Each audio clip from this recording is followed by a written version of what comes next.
Danas je na redu jedna jako kompleksna i opširna tema koju je izuzetno teško objasniti u tolikoj dubini da vam bude u potpunosti jasna.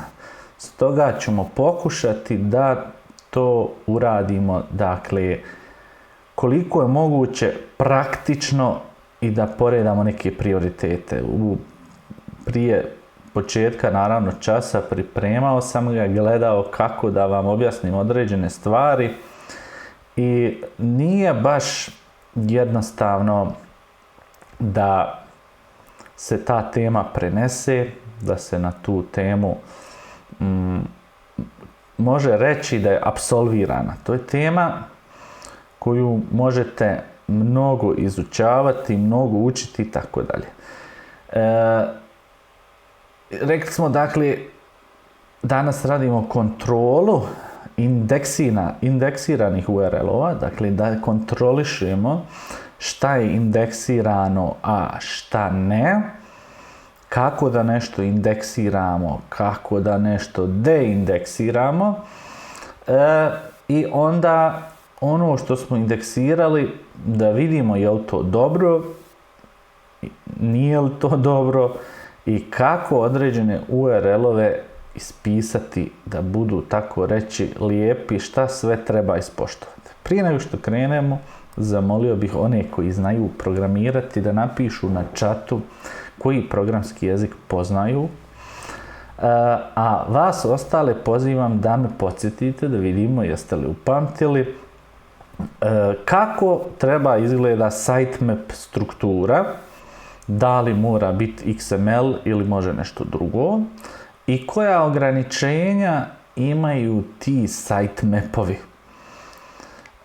Ja ću vam onda pokazati neku optimalnu strukturu. Dok vi odgovorite na chat, to jest meni pristignu vaši odgovori koji kasnije, da se podsjetimo na jednu situaciju u kojoj ćemo se sve ređe naći, što smo jači, što su nam jači klijenti, a sve češće kad smo početnici. Naime, desit će se jako često da vi pomognete nekome da uradi on-page SEO na stranici i da ispratite prvo ugledavanjem te web stranice na svjetlu interneta. U tom slučaju nova domena, novi sadržaj i tako dalje. I taj sadržaj treba indeksirati. Google ne poznaje niti domenu, niti poznaje, dakle, sadržaj te domene. Nije nikad posjetio. Kako sada mi da natjeramo Google da čim prije, tim bolje, dođe kod nas na stranicu i indeksira prije svega, dakle, početnu stranicu, a onda sve one ostale koje su linkane s nje. Bilo je jedno interesantno pitanje, ne znam nija više gdje, mislim da je na Patreonu, gdje je neko pitao šta ako neka stranica, podstranica nije linkovana niti sa bilo koje druge stranice. Tipa imamo www.gumaglavučuvat.com/nedim.html.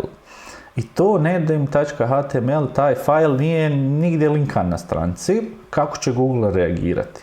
Google to neće indeksirati, dakle potreban je najmanje jedan interni URL sa postojeće stranice koja je naravno linkana nekom putanjom do glavne stranice. Ukoliko nije nigdje linkana, to je takozvani siroče ili orphan page, kako kažu Amerikanci. Orphan page, kad pročitate, dakle, odnosi se na stranicu koja nema, pod stranicu koja nema niti jedan interni link i nju ne možemo indeksirati. Znači, moramo znati šta ne možemo indeksirati, a to su orphan pages. Da vidimo sad šta ste odgovorili. Dakle, neki od vas znaju malo PHP i neko zna COBOL, BASIC, Fortran, C++, PHP, Java, fino Stevane, fino. A pitanje na sitemap je XML i TXT, tako je do 15.000 URL-ova. Pa 15 jeste, 10 je opreznije. Vladimir kaže ograničenje je do 50.000 i to je tačno, ali bolje je rezati na čankove, na komadiće od 10.000. Dobro, XML ili TXT nema puno razlike, osim što TXT bih preporučio za stranice koje imaju do 10.000 URL-ova, pa može sve stati u jedan fajl, dok XML bi trebao biti za one veće stranice. Dobro, o tome ćemo se posvetiti. Dakle, šta uraditi kada smo bili, prisustvovali, pomogli da se odradi on-page SEO neke stranice, ona ide online i zove gazda i kaže nema nas na Google-u, ne mogu nas ni naći. Šta mi, kako, na koji način ćemo najprije doći do rezultata da Google indeksira? Naravno, to je putem, dakle ima nekoliko načina. Najbrži, najsigurniji način jeste da verifikujemo Google Search konzolu za tu domenu i odradimo onaj live test. Evo malo da se poigramo.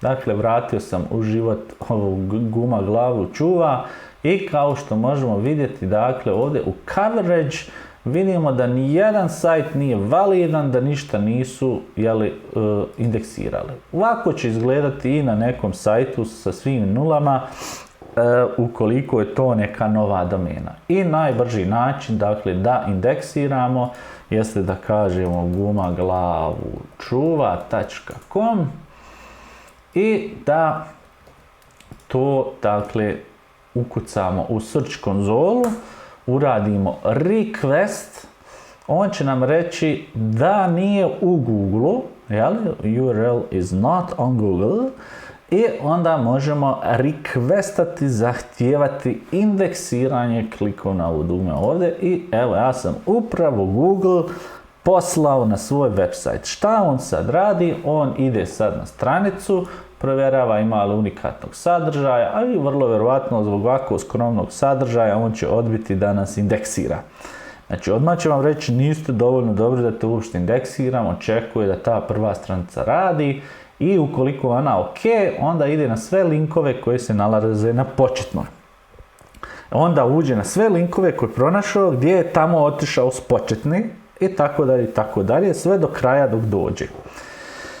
Ukoliko ne uleti u endless loop, može li neko još jednom da ponovi na čatu šta je zapravo endless loop? Da li ste odradili zadaću i pogledali makar jedno predavanje, pročitali jedan članak o tome šta je endless loop? Ja ga sad neću objašnjavati, podrazumijevat ću da znate šta je.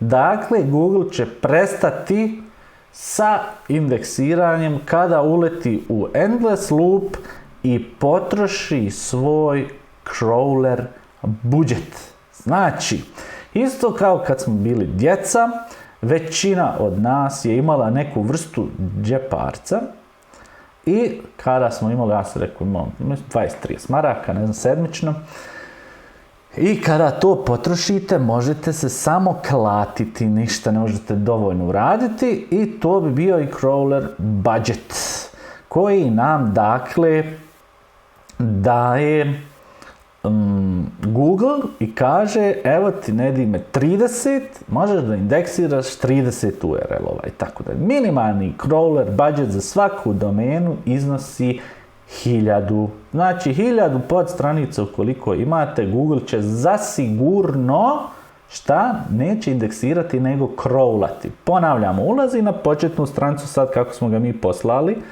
ići će na ljetne gume, zimske gumenove linkove i na sve linkove koje tamo nađe. Ukoliko ne uleti u endless loop, ići će do 1000 URL-ova. Pazite, bitan je URL. Čim se nešto u URL-u promijeni, evo idemo na ljetne gume, i ako sada kažemo šta ja znam, upitnik, korisnik jednako nedim, i to do toga može Google doći Google će to indeksirati. To su dva URL-a. Znači, ne samo varijanta bez parametara, nego svaki poziv parametra je novi URL i zato endless loop je koban jer se najčešće putem filtera ili fasetiranja na razne načine, što može biti sortiranje po najnovijem, po abecedi, filter, kombinacija, paging, sve te faktori koji su jako varijabilni, ne postoji nešto manje i više varijabilno ili statično.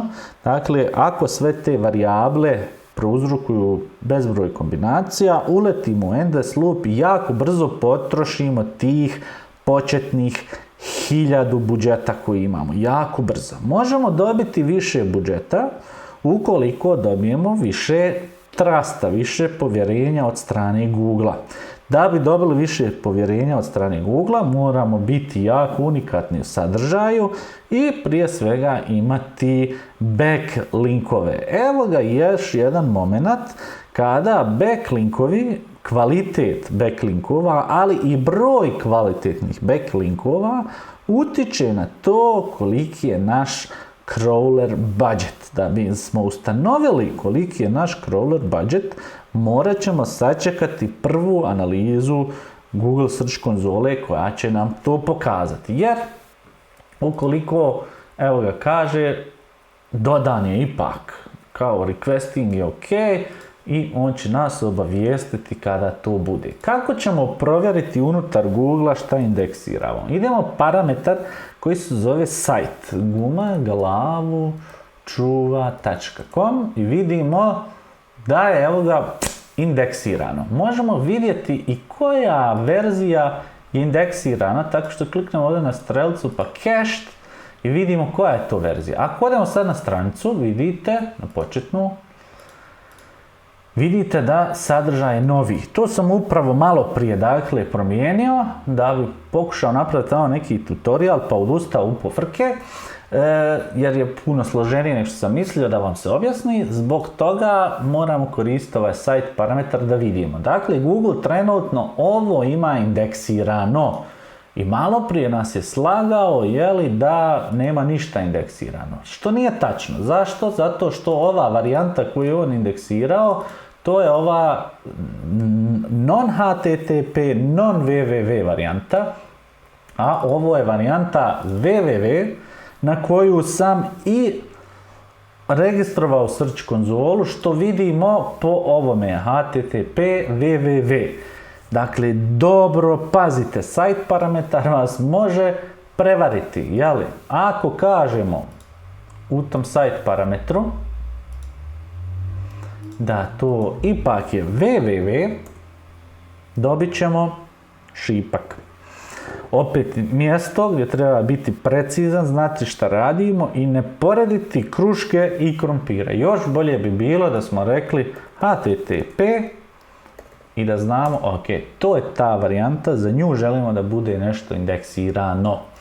Dakle, to je početno neko stanje. Na koji način možemo još inicijalizirati indeksiranje? Tako da objavimo vijest da smo započeli biznis na nekom news sajtu i na tom news sajtu se nalazi link ka nama.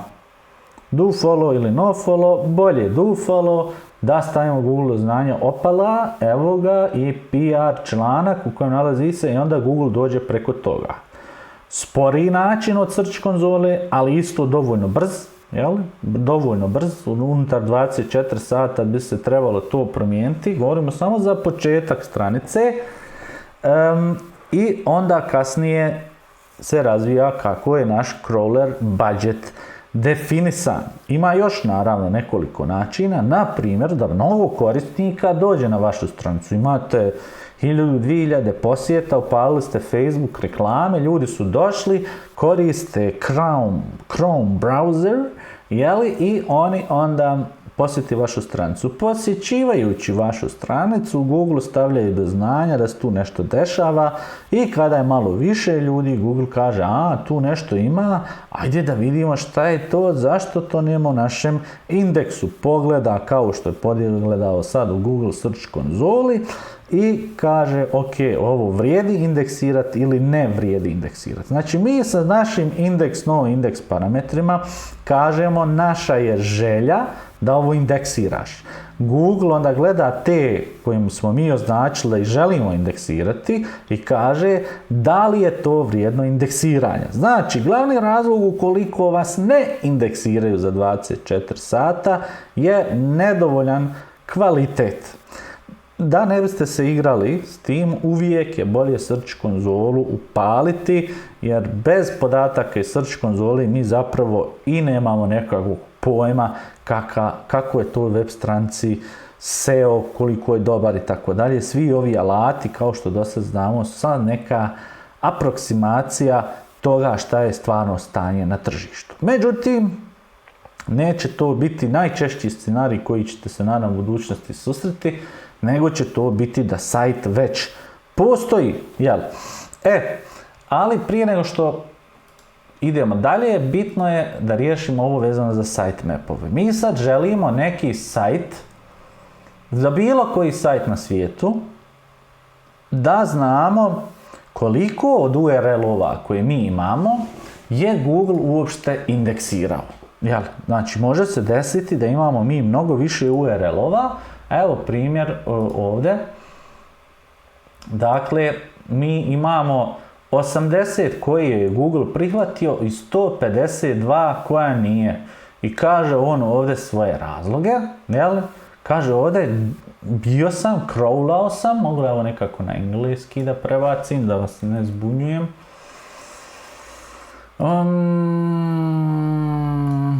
Da vidimo, ima li ovdje engleski. Meni se čini da nema, da mora sve to premijeti. Nema veze, Geek nemam nažalost na ovoj drugoj konzoli. Prevešću vam, a vi znate svakako napamet Search konzolu. Znači ovdje on kaže, crawlao sam, došao sam, pogledao sam, ali nisam indeksirao 89 komada. Jel? I sad vidimo, možemo vidjeti da imamo ovdje tagove, feedove nekakve, opet tag, imamo i kategoriju sa feedom i tako dalje. I možemo jako brzo ustanoviti, ok, feedovi i tagovi nisu nam dovoljno dobri, Google ne želi to da indeksira. Jel? A zašto neće page dvicu? Zašto smo uopšte stavili page dvicu? Zašto ovu kategoriju ostalo nije indeksirao kada to nije uopšte vaša kategorija? Evo, možemo i pogledati, jel? I sve je to dobro, ova stranica ima nekih 250 podstranica, jel? Ovo uopšte nije loša kategorija, da se mi razumijemo, jel? Nimalo loša kategorija, ali o tom potom, gasim to, cak, i ovo je sve fino kad mi imamo 90 komada, 100, pa i 1000, može se to nešto pregledati. Međutim, kada imamo neki shop, pa malo naših filterčića, pa nešto ćemo indeksirati, nešto nećemo, jako brzo to bude 1000, 5000, 10.000 i tako dalje. Vi ne biste trebali uzmati neki web sajtovi koji imaju više od, dajmo reći, 50.000, to je za vas trenutno još nepregledno zbog znanja, ne zbog mogućnosti, nego nemate znanja jer imaju posebne stvari koje se dešavaju, koje treba brati pažnju kada imamo tako nešto veliko, o čemu ćemo pričati u senior školovanju, ali susrećete se sa 1000, 2000, 3, 4, 5 i tako dalje. Kada otvorite sad sajt ovdje sa neki 5-15.000 URL-ova, ne možete vi ovako listajući tek tako nadoći šta Google preferira, šta Google ne preferira, zašto je nešto indeksirao i tako dalje, nego zato imamo sitemapove.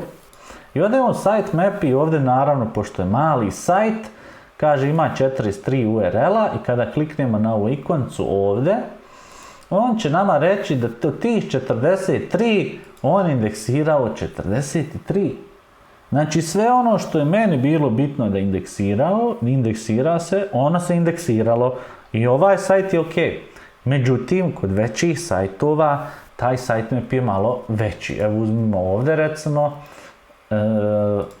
odemo na sitemapu, vidimo 2581, jel, što izgleda mnogo i neki nisu indeksirani. Možemo vidjeti ok, koji nisu indeksirani, evo kaže duplikat, nema canonical URL i on zbog toga što nema canonical URL smatra da je duplicate content i izbacio je. Međutim, ako vidimo ovu domenu Eurovik.rs, da vidimo putem našeg site parametra Eurovik.rs i da vidite isto razliku, to ću odmah napraviti, dakle, ima 3840 indeksiranih, a kada kažemo ovako, ko što jeste,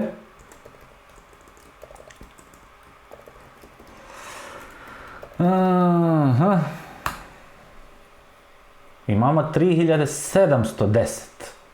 Znači imamo neku razliku od 130 URL-ova. Ovdje bi se nama trebala sad upaliti lampice, da mi vidimo šta to ne spada u ovo, a indeksirano i zašto? Zašto nema svaki URL, https i www? Nešto nije u redu, morali bi to provjeriti. Međutim, to nije čas. Samo da znate ovu razliku. Sad, sljedeća stvar, što su ovo opet gore, samo neke vrijednosti procijenjene, koja zovemo aproksimacije, i kaže ima 3710. Mi znamo da ima ovdje 10, znači do ovdje bi trebalo biti 100, jel tako? Ako idemo sad dalje, doćemo na 14. stranicu, imamo 140, jel? Evo nas na 18. stranicu. I vjerovali vi ili ne, ali tad će doći ovome kraj i vidjet ćete da uopšte nije toliko URL-ova koliko su oni zadali. Sada mi ne bi klikali vazdan ovdje tamo vamo, može se ovaj parametar promijeniti. Samo da vidimo kako ono, ja mislim, ako num jednako 100, onda će prikazati prije svega 100, evo i, znači mi smo na 4. stranici od 300 rezultata i nemamo više. Znači, ukupno ovdje ima, znači ja sam samo ukucao i num jednako 100 u URL i dobili smo da zapravo indeksirano samo 300. Jel, putem parametra. I ono što možete zaključiti, da ovaj parametar možete koristiti samo da vidite da li je indeksirana određena stranica, nipošto da vidite koliko je URL-ova indeksirano, zato što su ovo aproksimacije i nas ne interesuje. Dakle, možete provjeriti da li je, dakle, indeksirana početna stranica ili neki određen URL. Evo ovdje ću ja uzeti sad ovaj URL za koji znamo da jeste. Njega ću ubaciti, samo za taj URL želim da znam. A zašto bi ja to sve uopšte radio tu, kad imam search konzolu, mogu da uradim tu provjeru i ukoliko nije indeksirano, ja želim, kliknem da indeksira i pošaljem Google zahtjev. Dakle, ovo je samo za neku brzu provjeru sebe i nekada malo da vidimo konkurenciju. Ali ako piše konkurencije kao što je sad pisalo, da imamo samo 300 URL-ova u indeksu, jeli? Tu znamo da je laž, isto kao što znamo da je laž ovih 3840, zato što vidimo ovdje da je njih 2416. Jedini izvor gdje smijemo to gledati je Google Search konzola. Pošto sad može se desiti da imamo nepregledno more, recimo imamo 15.000 URL-ova, 7.000 nije indeksirano, tražimo razlog i tako dalje, jako ćemo teško naći kad imamo taj jedan fajl u kojem je sve. Znači ne radi se uopšte o ograničenju URL-ova, radi se o strukturi sitemapa kao što se radi o strukturi, dakle, web stranice čitave sa SEO gledišta. Ovo ću ja sad privremeno maknuti da se podsjetimo. Dakle, potreban je napraviti sitemap sitemapova u većini slučajeva kad imamo shop, Znači imamo neki main XML, glavni sitemap koji nas onda dijeli na, recimo, categories, da tu ubacimo sve naše kategorije u najmanju ruku i da imamo file, recimo, koji se zove products koji ima sve proizvode i recimo još neku stranicu, evo, a ljudi moji što me danas svašta nešto zeza. Imamo stranicu blog i tu ćemo sve naše blog članke ugurati, na primjer, i imamo recimo info XML. I sad, ako u kategoriji imamo samo URL-ove do naših kategorija i recimo i podkategorija, ako to nema potrebe da se nešto puno raščlanjuje jer nemamo bruku proizvoda, onda možemo vidjeti, ovdje moramo pratiti da je ovo stalno tipa, ako je 25 URL-ova, da je stalno tih 25 indeksirano. Kod proizvoda također ćemo se brinuti, da su nam svi proizvodi indeksirani, oni koji nisu možemo vidjeti zašto.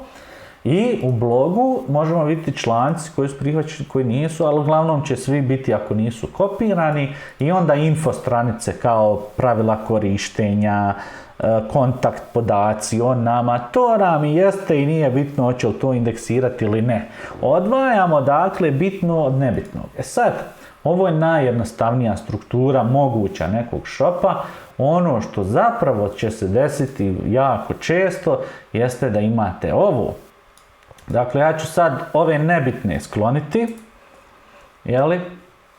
i podijelit ćemo dakle kategorije.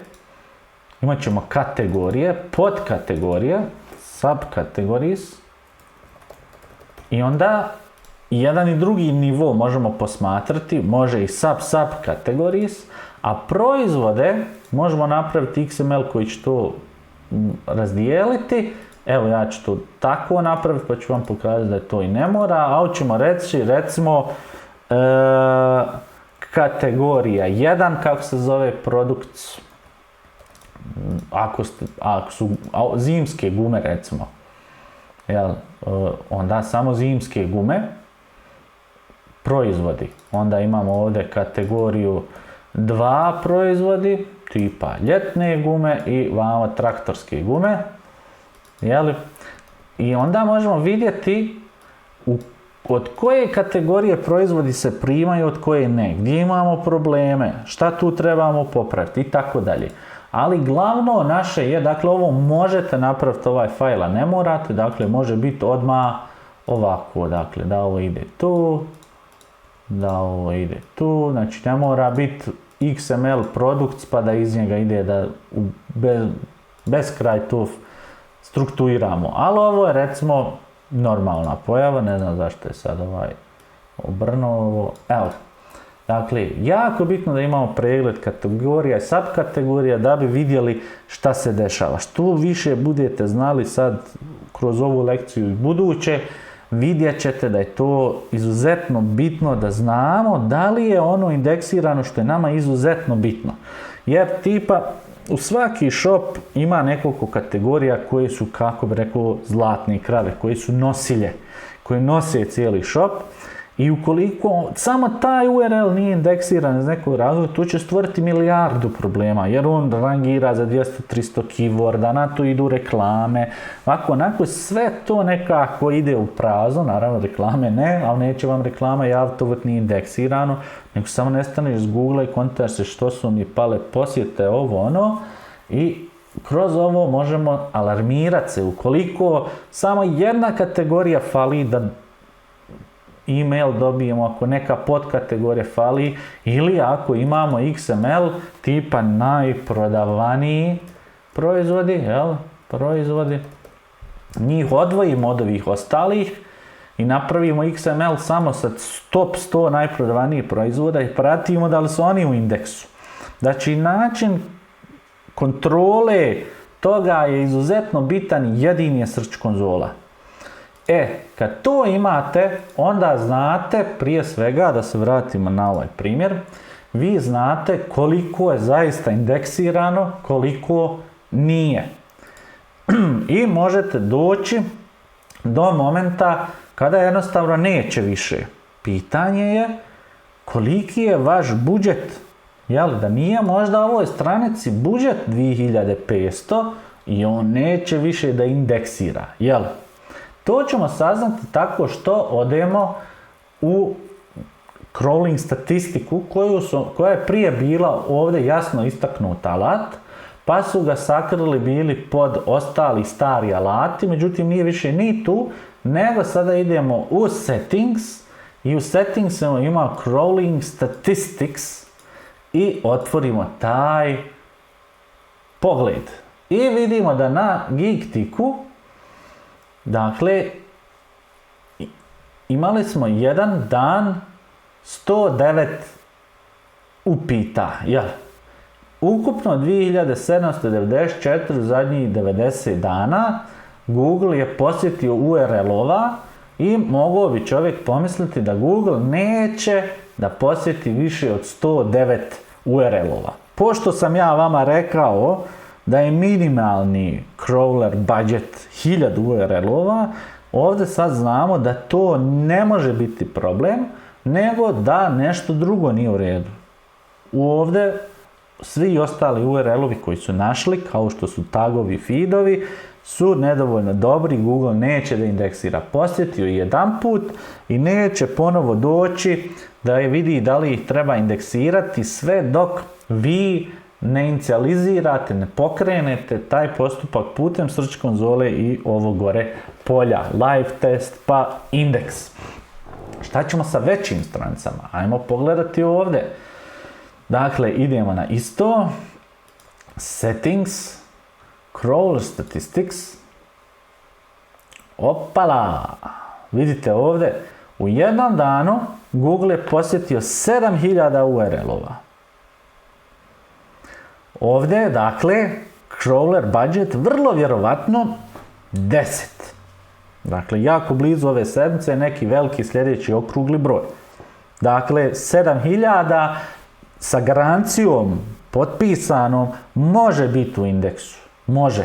Znači, Google bi dozvolio 7000 ovoj stranici, međutim nisu zadovoljavali njegove kriterije i odustava. Ali je potrošio 7000 URL-ova da bi se ubijedio da to ne valja ništa što je on otišao tamo. Dakle, ovo povremenan dolazak unutar 90 dana, uglavnom jednom dođe ovaj pokušaj push, ili kad je neki update, vidite li ovaj datum, da li vam taj datum nešto poznat, da li neki update tu bio. Dakle, kad su core update-i, Google ide pusha crawler budget u sve stranice koliko god može. Da bi to bolje samljeo i da ne bi bilo, ovo ste propustili, nas ste zaboravili i tako dalje. Znači, najkasnije kada dođe core update, vidjet ćete vaš crawler budget ukoliko imate, naravno, dovoljno URL-ova. Ova stranica, koliko ima URL-ova, možete saznati samo kroz žabu, jeli? I to u žabi kada ugasite opciju da sluša robots.txt. Onda ćete saznati sve šta ima od URL-ova i vidjet ćete da ova stranica ima daleko iznad 10.000. Daleko iznad 10.000, a Google je bio spreman indeksirati 7. E sad, pošto ovdje sitemapovi nisu još urađeni tako, jeli, da imaju strukturu koju smo malo prije spominjali, ili imaju, onda možemo saznati gdje je problem. Evo ga, vidite, dakle, ovo je sitemap proizvod daljinski, znači samo daljinski se nalaze ovdje. Kada kliknemo, ne možemo pogledati koliko je, dakle, stvari indeksirano. Zbog čega? Zato što je, ja mislim, datum prijavljivanja bio kasno. Treba sačekati kada imate ovako strukturiran XML da se pojave ove opcije. Evo možda ovdje, ovo je, nema ni ovdje. Da li imali i jedan? Evo vidite, kategorije, 10 kategorija, bitno je da je svi 10 indeksiran. Međutim, nema statistike, vjerojatno što je nedavno updatetovan ovaj XML, a Google nije odradio čitavu provjeru pa neće da kaže. Ja imam pristup gdje su milionski URL-ovi i itekako Google za svaki da statistiku ako mu damo vremena. Ono što je nama bitno je da file kao kategorije ne diramo, osim kad dođe nova kategorija, ne uploadamo ponovo, ne mijenjamo im redoslijed, ništa ne radimo, da Google ustanovi to je 10 tih kategorija, stoji već 3 godine, daću ti statistiku, isto i za podkategorije. Odlično što je ovdje otvoreno da se ne vidi. Dakle, možete pojedinačno za svaku vidjeti, a ovdje ja mislim samo ukupno trenutno je moguće vidjeti. Da, nažalost, trenutno samo to. Dobro, evo ovdje ima koji još imaju. Dobro, pokušajte to kako sam rekao i to će biti dobro. Čudi me ovdje, inače 2 dana bi bilo dovoljno, ovo je predano 19.6. 3 dana, trebali su do sad samjet. Ali nebitno, uglavnom kad prijavite novu stranicu, do 2 sedmice će trajati da oni sve to posjete, do 2 mjeseca da vam prikažu dakle ovu statistiku. I nemojte dirati te bitne fajlove. Evo vidite, ovo je 16.12.2021. put prijavljena i Google je zadnji put pročito 16.6. Ali ove ostale ne piše kada su prijavljene. Ako je 12.6. tek bio, znači da je prije toga prijavljen. Interesantno. Uglavnom, na taj način, kao što smo sad pokazali, možemo saznati naš crawler budget i na osnovu njega skrojimo ove sitemapove da bi Google. To je sad indeksiranje. I sad kad smo indeksirali sve što želimo, mi moramo vršiti kontrolu. Kontrolu vršimo tako što vidimo da li bitne stvari su tu, dakle, indeksirane ili ne putem ovog mehanizma, a moramo i gledati da se nije ušunjalo nešto što nismo htjeli. Nešto što smo zaboravili staviti no indeks na njega i tako dalje. A to ćemo uraditi tako što na ovoj mapi ovdje vidite ovo, vidimo koliko ima indeksiranih, jeli? Ovo ću gasiti i ovdje piše koji su indeksiranih iz sitemapa ti, a koji nisu iz sitemapa 302 komada i onda pogledamo koji su to i da li želimo da oni budu indeksirani ili ne. Zašto se ovi URL-ovi ne nalaze u našim sitemapama? Uglavnom to razlog bude da su to novi proizvodi koje je programer zaboravio updateovat sitemapove i Google ih je pronašao. Sitemapove treba updateovati ove kao proizvodi određene kategorije, znači ne kategorije, podkategorije. U suštini i njih da kad se promijene, ali to se rijetko mijenja, nego ono što se mijenja jesu proizvodi. Znači popis proizvoda uvijek treba ažurirati tako što najnovije proizvode stavimo na vrh XML-a. Jer sljedeći put kad Google otvori taj XML, prvo će te posjetiti, a odvojimo oni top 100 u posebno. Ono što zabrinjava jeste veliki broj koji je pronađen, jeli?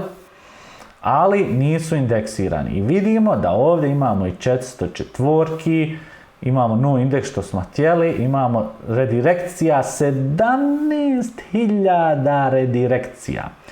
To je već jedna kritična masa, ali sve podnošljivo. Ovo je povelik shop i tako, ali vidite ovdje onda pogledate da nema nešto. Imamo i ovaj soft 404 o kojem smo pričali neki drugi put. Pravi 404 previše, 6300, to treba popraviti, pogledat, nema canonical, jeli, i tako dalje, ili ima alternativu s pravim canonical tagom, isto puno.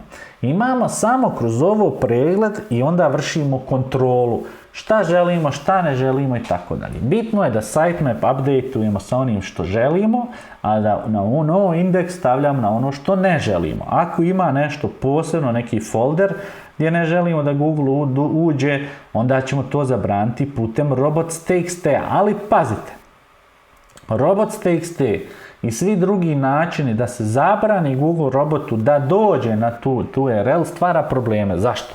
Google bot dođe na stranicu, jeli, koju, evo, crawlao, a nije indeksirao. Jeli, došao na tu stranicu, Evo to je recimo ova stranica, evo je otvorito, je vjerojatno neka kamera, evo je, tada, i ta kamera, je naš proizvod koji mi ne želimo više da nas nađu jer nemamo ga na lageru i nećemo ga više nikad imati. Google ga nije indeksirao, ali ako mi sad zabranimo Google robotu da dođe ovdje, on neće doći na URL i neće vidjeti promjenu koja je nastala na stranici i ostavit će ovaj URL u indeksu. Samo smo mu zabranili pristup. Ono što je pametnije jeste, ako ne želimo da bude u indeksu, stavimo ovaj proizvod na no index, pustimo Google da dođe, kad dođe i vidi no index, onda će on sam izbaciti i ako tad ne izbaci, ako se nađe na spisku no index stranica, evo ga ovdje, znači isključili smo kroz no index, a on ga opet indeksirao, što je bio slučaj, evo ovdje, samo malo, evo ovdje je bio slučaj taj, evo ga, jel to duplicate without user selected canonical. Ovdje je bilo, nebitno, kad nije bilo, ja sam mislio da je to bila neka druga stranica. Uglavnom, i taj dio je moguć, ali bolje je kad vidite da je moguće da piše no index, on ga indeksirao, onda Google zabranite da dođe tamo, on je prepoznao da je no index i opet ga indeksira. Pa sad ćete i reći kakva je pobogu svrha no index taga ako Google neće da sluša. Google to gleda kao preporuku i ukoliko vaš URL koji je stavljen na no index po analizi sadržaja zaslužuje prema Google da bude unutar Google indeksa, on će ga staviti jer kaže ovo je dobro, samo ovaj glup, a ne zna da treba biti. Tako tako on razmišlja. To je rijedak slučaj, ali se zna desiti da znate. Dakle, kroz ovo možemo naći te stvari. Sad, tu dolazi na vidjelo, kao što sam ja sad pokazao sa ovom razlikom između site parametara, sa www, sa https, dolazimo do raznih stvari. Dakle, prvo što treba odraditi, mi smo govorili to je taj dio. Sad imamo vezano za URL-ove.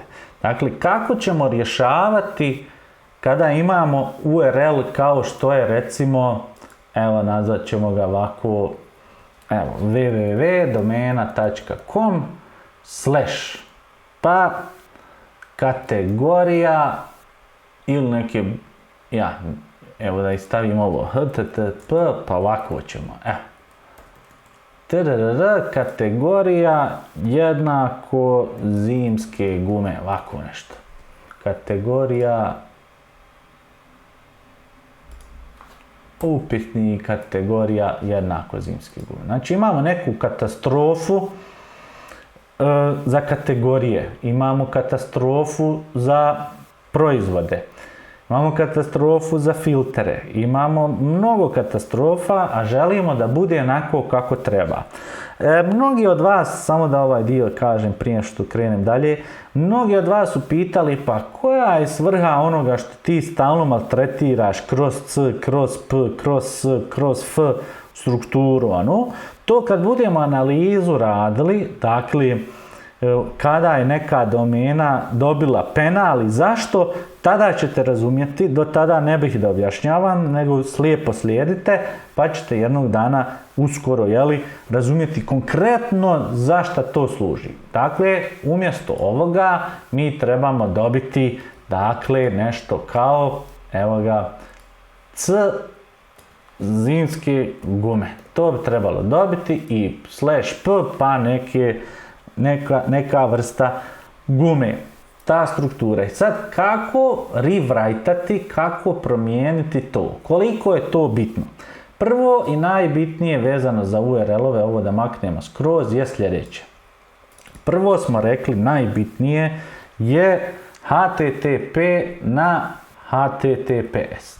To je najbitnije jer time dajemo Google, dakle, do znanja da je naša stranica sigurna i onda imamo dvije varijante. Ili ćemo non www prebaciti u www ili ćemo prebaciti www na non www. Uglavnom za jedno se moramo odlučiti i upisati to u naš HT access file. Dakle, iznad ovoga svega, sad je ovo pogrešna strelica, nego strelica ide ovako, sve se to piše uglavnom u file koji se zove .htaccess. Ova tačka ga čini nevidljivim na Windows i Mac sistema dok ne uključite da vidite nevidljive fajlove. Ukoliko ne vidite kad napravite ovaj fajl u recimo Notepadu u bilo kojem tekst programu, ukoliko ga ne vidite, googlajte prikaz nevidljivih fajlova. Svaki fajl koji nosi prvo tačku pa ime je nevidljiv na oba sistema.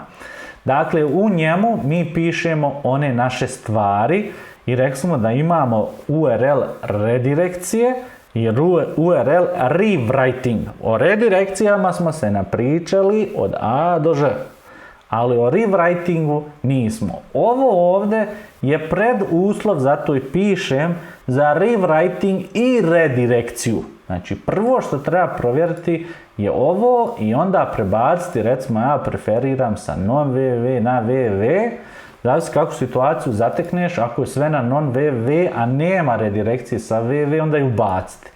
S ovim potezom, znači, ako imamo 50.000 URL-ova, imat ćemo 25 i kad smanjimo na ovo imat ćemo 12.500. Odmah smo bliži, recimo da nam je crawler budget 10.000, 50.000 imamo URL-ova, nije urađeno ovo, kada ovo uradimo imat ćemo samo 12.500 i onda moramo ići dalje i sortirati šta ulazi i šta ne ulazi. I sad je pitanje šta sljedeće od ovih stvari koji su urađeni vrijedi odraditi.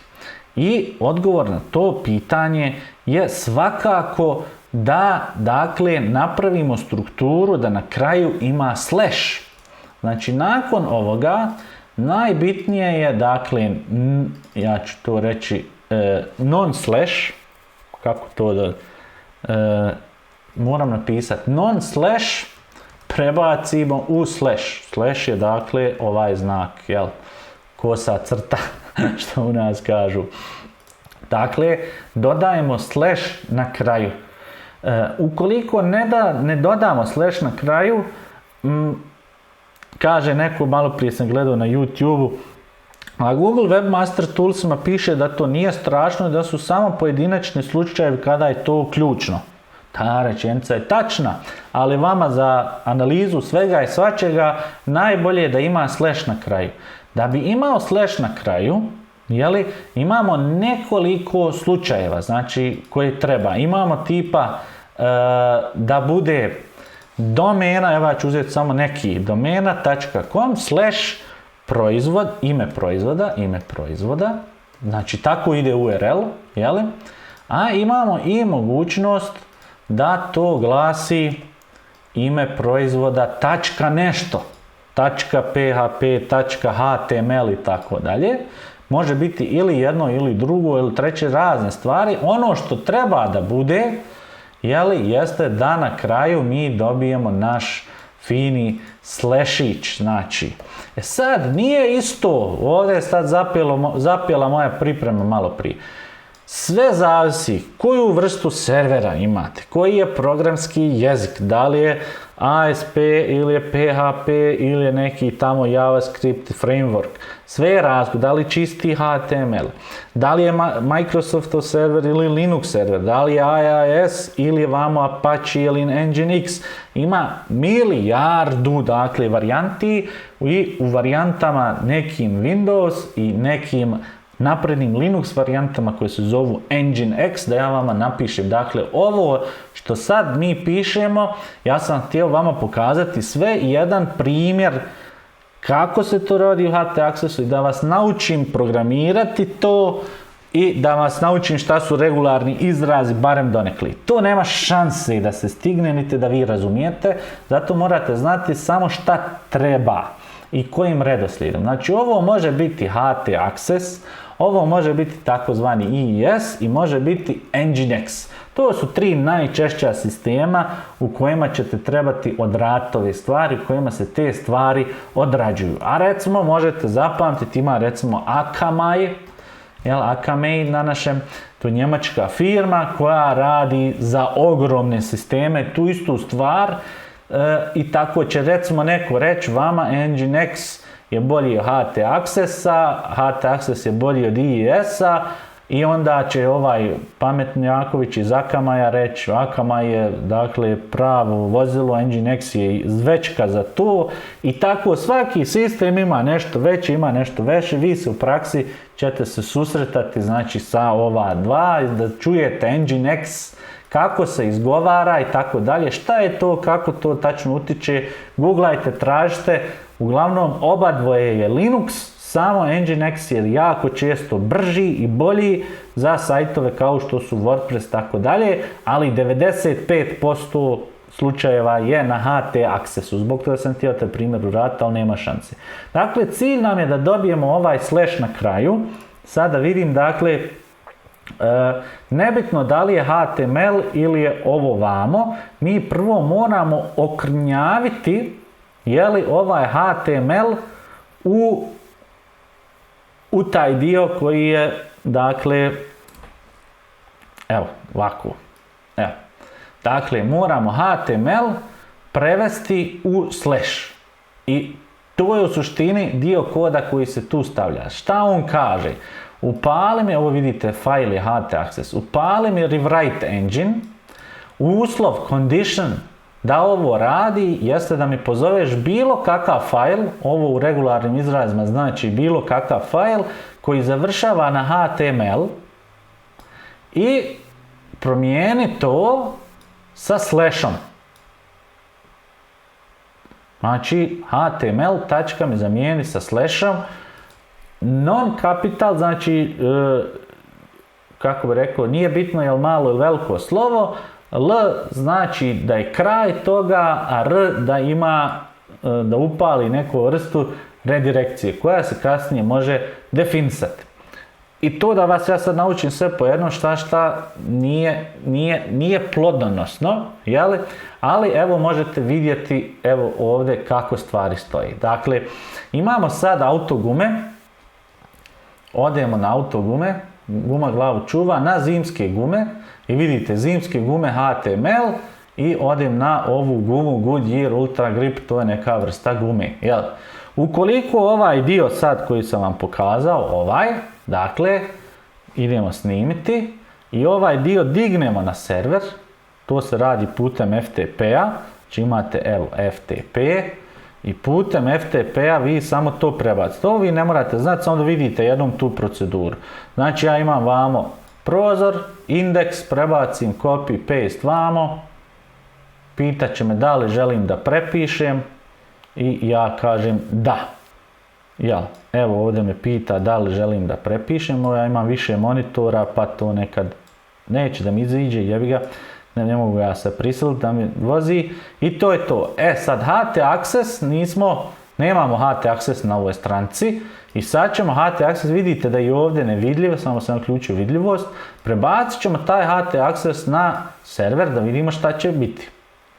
On će nas obavijestiti da je gotovo, mi možemo za svaki slučaj refreshati i vidimo evo ga HT Access. Sada kada otvorimo stranicu idemo dakle CTRL Shift R na Macu ili CTRL F5 na Windowsu i odemo sada u ljetne gume. Kako je glasilo, evo dole piše lijevo ljetne gume.html, sada se zove ljetne gume bez slasha. To je ono što ćete vi naći na internetu, evo i zimske gume i tako dalje. I sad kad uđemo u zimske gume da vidite i za proizvod, to zašto sad ovdje, evo ga, uradio je, morate nekad refreshati, nestalo je HTML, ali nam fali slash. I ta tanka razlika u slashu tamo vamo se nalazi ovdje. Kada vi kažete umjesto HTML-a, ti meni na kraj zalijepi slash. Ja to snimim, prebacimo na server, opet ista priča, 2 puta ponovljena. Evo je tu, idemo, dakle, file, gdje nam je, idemo, vidite 19.31, upravo sam snimio, prepišemo vamo na serveru i sada opet idemo riješeno, odemo na stranicu, vratimo se na početnu i možemo Ctrl F5 i otvoriti novi. Sad kad odemo na zimske gume, HTML, uradimo refresh, evo ga, zimske gume slash. Sad je ovo neki Java sa ovim cookijima, nije bitno. Uglavnom, koristeći ove razne neke stvari koje ćete naći na internet, vi možete to sastaviti. Ali to sastavljanje nije pravo znati. I to je ono što mene brine. Kako da ja vama sad prenesem te stvari. I tražio sam tutorial na YouTube da vidim ima li iko da se sjetio da to vama objasni ono mic po mic. I našao sam jedan, njega ću upravo sad zalijepiti na chat i naravno tamo ko bude gledao kasnije biti će ispod linka za predavanje. Gdje mi je sad chat nestao? Evo ga. I on će vam pojasniti sljedeće. Sad ću vam ja pokazati ključni moment, dakle, tog njegovog predavanja, a to je recimo ovo, da naučite razlike ove, zašto neće, evo ga. Dakle, da naučite šta zapravo se tu radi. Ovdje, dakle, kažemo ovo je pravilo. Ovdje kada da počinje, dakle, da se to radi i ovdje kaže sve znakove, znači nije bitno šta piše prije toga. Ovaj slash, to je anomalija u programiranju da ne možeš staviti tek tako tačku dok nisi stavio ovaj slash. Znači to je, nećete razumjeti ako niste programer. Ovaj dio koji će biti prepisan i kada završava to što mi želimo. Dakle, između dolara i obrve, ja ću je nazvat, se nalazi ono što mi trebamo prepisati i mi njemu kažemo kako. Mi ćemo to prepisati u slash i završava naša naredba. Sad URL može imati više parametara. Recimo uključimo 2 filtera, onda imamo 2 parametra i tako dalje. I onda možemo sebi krojiti URL kakav mi želimo. I onda imamo dvije stvari bitne. A ovo L znači da je kraj, da kasnije ukoliko dođu neke naredbe koje imaju veze sa ovim ovdje dijelom, da ignoriše. I ukoliko nam je potrebna neka redirekcija, ovdje napišemo koja. Samo R jednako 301, 302, 307, šta nam već treba. Jele? To je jedna stvar. I druga stvar, da sve ova slova u tim regularnim izrazima razumijete, imate ovdje sve posloženo šta znači. Evo vam ovaj URL također na chat. I vidjet ćete, to ću vam sad samo još pojasniti tu jednu stvar, a to jeste šta su te regularne ekspresije. Dakle, umjesto da mi pišemo sada, želim kada ugledaš slova A, B, C, D, E i tako sva velika slova, da ti to meni pretočiš u mala slova, recimo ovako. To bi morali, znači, kucati slovo po slovo, naredbu po naredbu za svako slovo da bi se to uklopilo. A možemo jednostavno reći od A do Z sve jednako A minus Z. Vidite. Dakle, ovaj minus je zapravo od do znači i zamjenjuje te stvari. Sad, ako mi hoćemo reći da želimo, dakle, samo da nađemo ovaj primjer ovdje. Evo primjer. Iz njegovog tog predavanja, evo vam primjer. Evo, ako želimo, imamo neki, evo ovo nek bude kategorija i ovo kategorija. Imamo slučaj kao što sam ja krenuo zadavati, ovo sad gore zaboravite, gumaglavučuva.com / upitnik kategorija jednako zimske. Može se zvati file kategorija PHP i da nam pozove samo zimske gume. I da bi mi od toga napravili ovo, kategorija zimske gume, mi moramo reći, pozove mi kategorija file i sve što se nalazi iza njega, jeli, evo ga ovdje, iza ovoga, kategorija, dobro, ovdje piše U, ovo bi morao biti, znači U, sve što piše iza U, to nam stavi ovdje, ali samo slova i brojeve, koji mala i velika slova i brojeve od 0 do 9. E sad, ovo je glupavo napisano, jeli? Zbog načina što se teško razumije. Inače bi ovo se pisalo ovako, jeli? 0,9, pa onda posebno malu AZ i veliku AZ. Ali ovo ovako napisano čini sve kombinacije, nebitno na kojem se mjestu nalazi tu. Osim što ne broji, dakle, donje crte i zbog toga niti one minuse. Dakle, ne bismo mogli ovo napraviti, zapravo može zimske gume nego zimske, ne bismo mogli napraviti ovako nešto zimske 15, zato što nemamo znak minus, niti ovaj je odobren. Mora se nalaziti na ovom spisku, ovo je jedan spisak, ovo je drugi spisak, ovo je treći spisak i sada idu još dodatni znakovi. I nakon z je zadnje slovo, idemo donja crta i minus. I onda imamo u suštini sve to što nam treba. Opet, ja da sad ovo je čas 3 časa na fakultetu, regularni izraz. Samo ovo da vam pojasnim, ne može se to brzo. Onda morate znati programirati da bi znali šta je varijabla i zašto je ovaj dolar bitan, jer to on označava varijablu. Jer šta god ovdje sada piše, zimske, ljetne, ove, one, on će meni napraviti slash kategorija, slash to. Nebitno šta god ukucamo od toga. Tu je programiranje, morate razumjeti zašto to se posjećuje, zato se vraćamo samo na sami početak.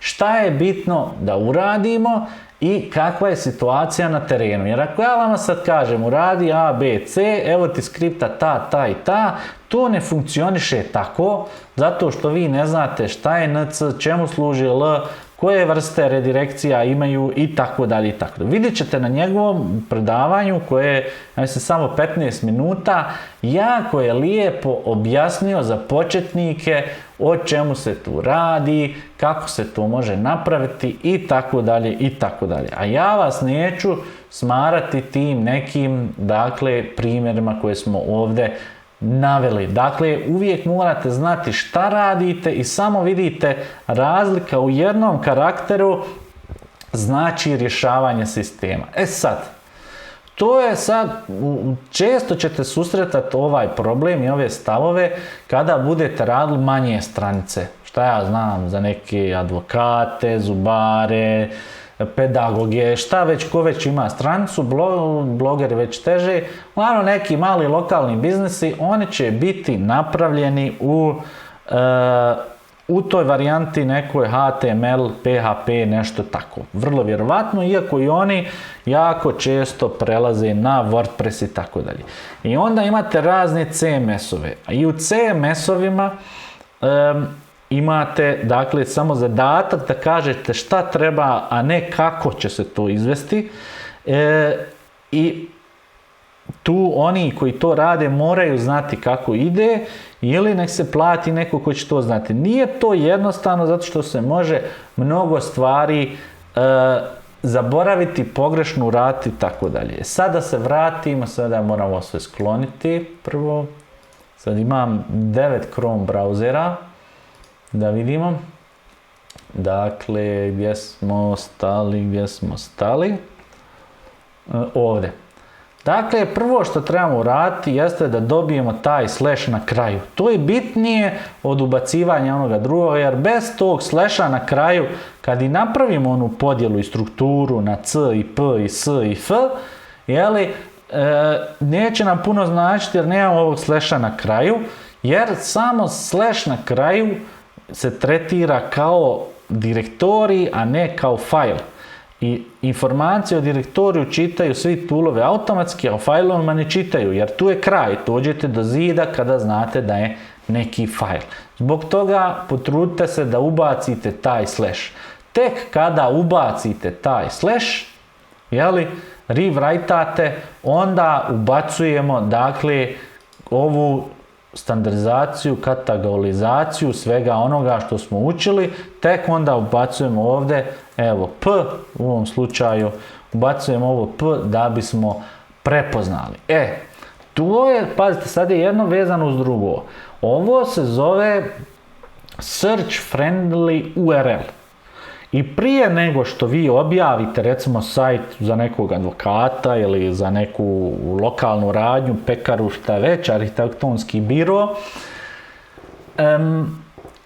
ovo ako se napravi prije nego što se obznani Google da postoji, testirate i ne javite Google, stavite onaj no index, zaključate s robots.txt-om i vježbate i napravite.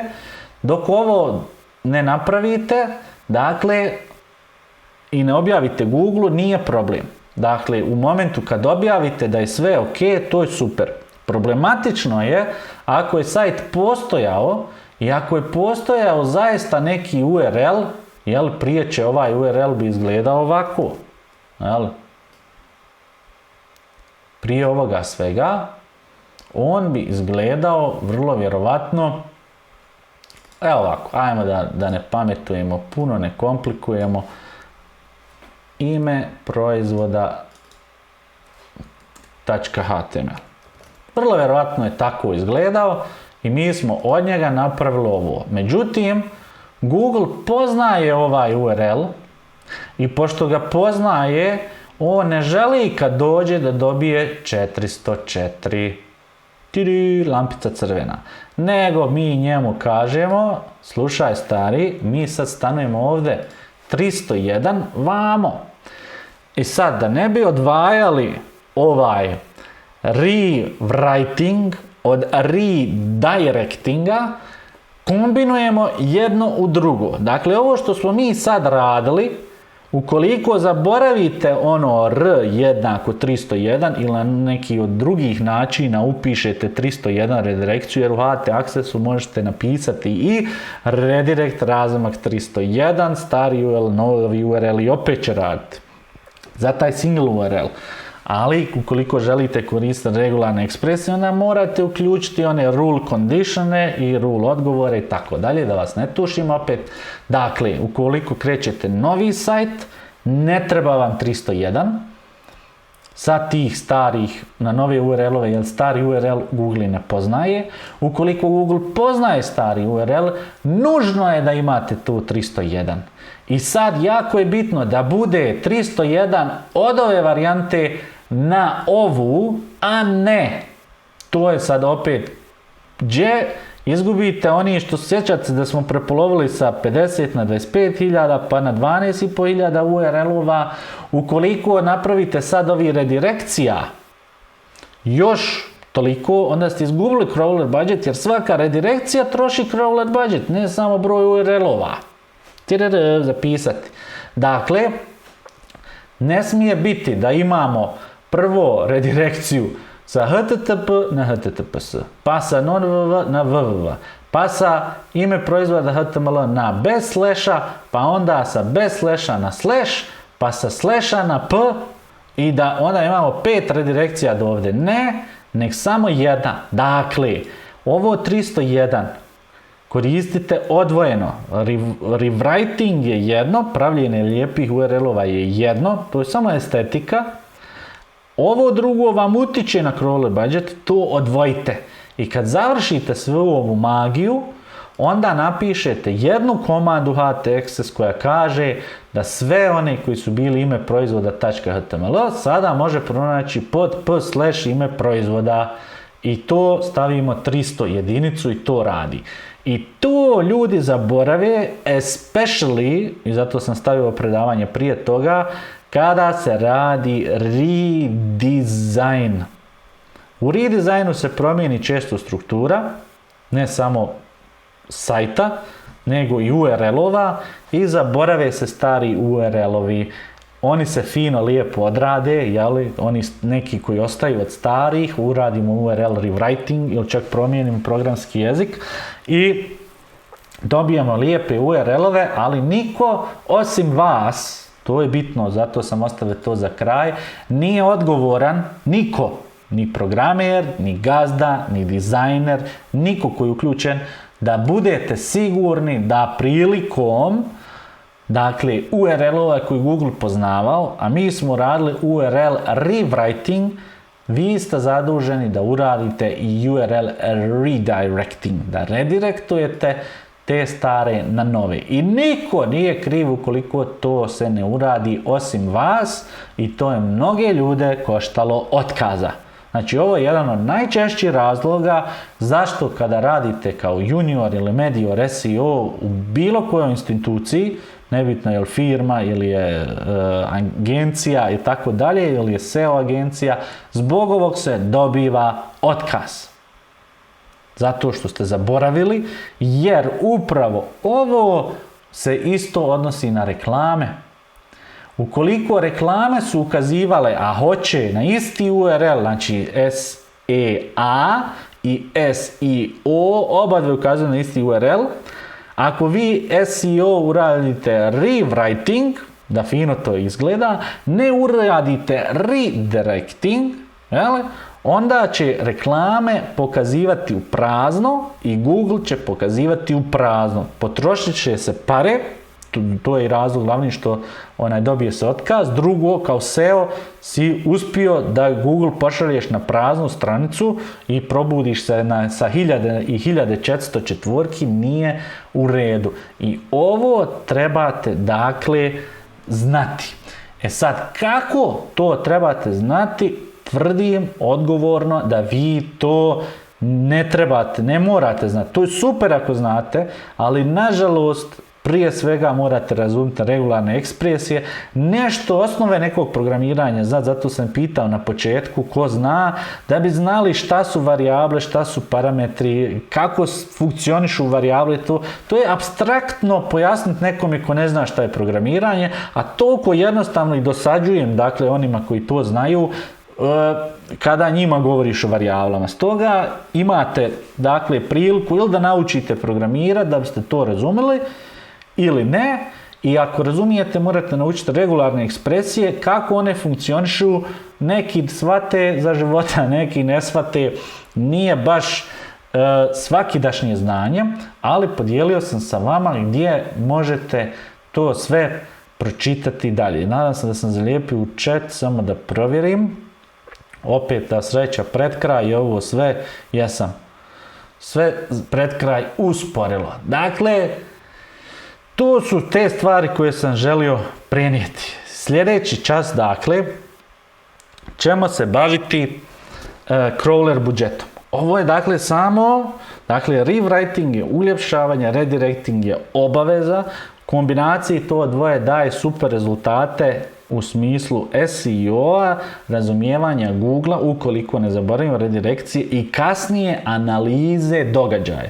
Vidjet ćete i proklinjat ćete ako niste poslušali, koliko imate veći sajt, recimo neki shop, pogodi vas Google update i ne možete sa preciznošću utvrditi u čemu je problem. U tom momentu vi bi najradije sami sebe upucali, jer ćete tad shvatiti zašto treba ovo što sam sve pričao sa CPFS i tako dalje. Ono što vas ne treba uopšte da buni jeste da većina onih koji rade SEO i na Balkanu i u Njemačkoj taj dio još nisu shvatili zato što nisu imali tako ozbiljnog klijenta i nisu došli u takvu situaciju da im to zatreba. I onog dana kad im zatreba, svi zato su oni to pričali. I da ne bi to bilo, a vi ćete saznati naravno zbog čega je kako tokom predavanja, tu ćemo se zadržati da znate.